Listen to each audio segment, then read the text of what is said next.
안녕하세요, 코코냥이입니다. 2020년 6월에 코카콜라, SPHD ETF, 우버, 디지아로 ETF, 버라이즌, 스타벅스, 마이크로소프트, AT&T, 리얼티인컴을 매수했습니다.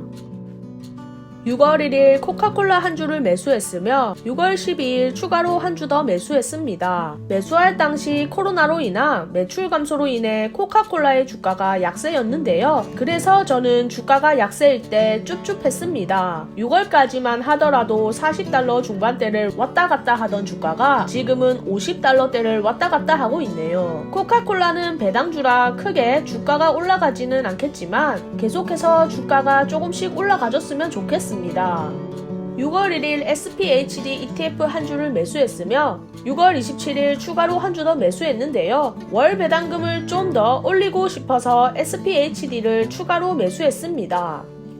6월 2일 우버 한 주를 매수했습니다. 당시 우버 주식을 추가로 매수하고 싶어서 한 주를 매수했는데요. 우버는 코로나로 인해 2분기에도 적자인 모습을 보여줬지만 그나마 우버이츠로 인해 낙폭을 축소시켰었고 개인적으로는 코로나가 사라지고 일상으로 돌아가준다면 흑자 전환이 가능하지 않을까 하는 기대감이 있는 기업입니다.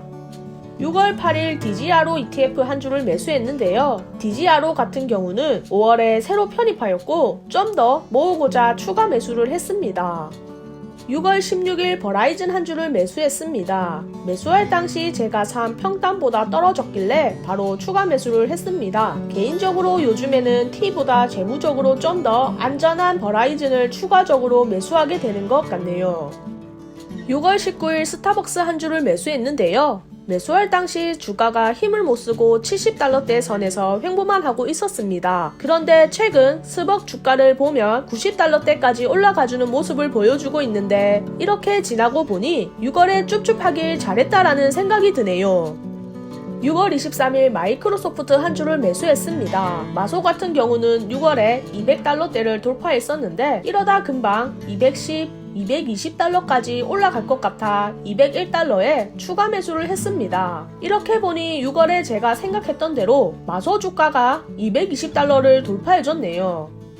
6월 25일 AT&T 한 주를 매수했는데요. 당시 주가가 20달러대로 내려가서 추가 매수를 했습니다. 그런데 지금은 27달러대를 머물고 있는데 찔끔찔끔 오르기는커녕 찔끔찔끔 내려가고 있네요. 개인적으로 EPR에 이어 T도 아픈 손가락으로 추가가 된 기업입니다. 6월 25일 리얼티인컴 한 주를 매수했는데요. 매수할 당시 리얼티인컴에서 발표한 2분기 임대료 회수율을 보고 코로나 사태 속에서도 높은 회수율을 보여줘서 더 담아도 괜찮다라는 생각이 들어 추가 매수를 했습니다. 2020년 6월 총 매수 금액을 정리하자면 6월 총 투자 금액은 658.04달러로 원화로 80만 478원이었으며 20년 5월 대비 16.68달러 증가했습니다. 주식 보유 현황을 보면 6월까지 총 83주를 보유하고 있었습니다.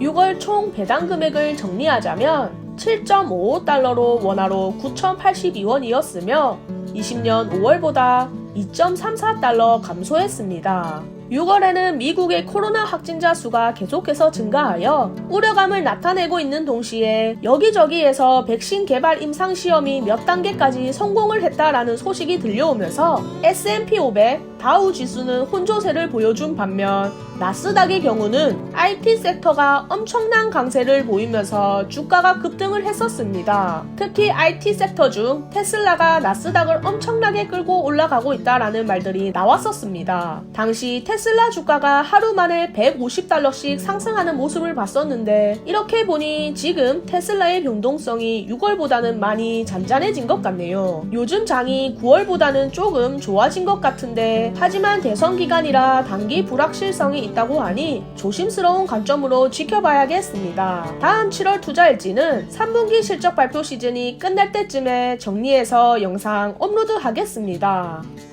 이상 코코냥이였습니다.